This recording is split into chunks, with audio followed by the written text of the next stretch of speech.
వాగ్దానాలు నెరవేరాలి అని అంటే నువ్వు చేయాల్సింది ఖచ్చితంగా నువ్వు చేయాలి. అదే సమయంలో దేవుని వాగ్దానం నీ జీవితంలో నెరవేరుతున్న సమయంలో ఇందాక చెప్పినట్టుగా సైతాను మౌనంగా ఉండే ప్రసక్తి లేదు.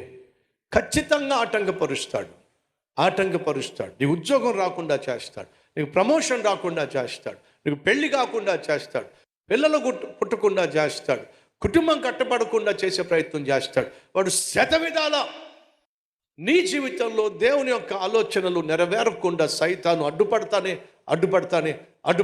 ఉంటాడు. మరి అలా అడ్డుపడుతున్నప్పుడు మనం ఏం చేయాలి?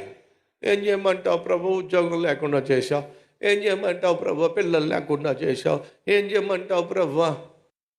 ప్రమోషన్ రాకుండా చేశావు అని ఏడుస్తూ కూర్చుంటే ప్రమోషన్ వస్తుందా? పెళ్ళి అవుతుందా? పిల్లలు పుడతారా? లేదండి. హన్నా ఏం చేసింది? యెహోవాకు ప్రార్థన చేసింది, యెహోవా సన్నిధికి వచ్చింది, యెహోవాకు మ్రొక్కింది, యెహోవాకు ప్రార్థన చేసింది, విశ్వసించింది.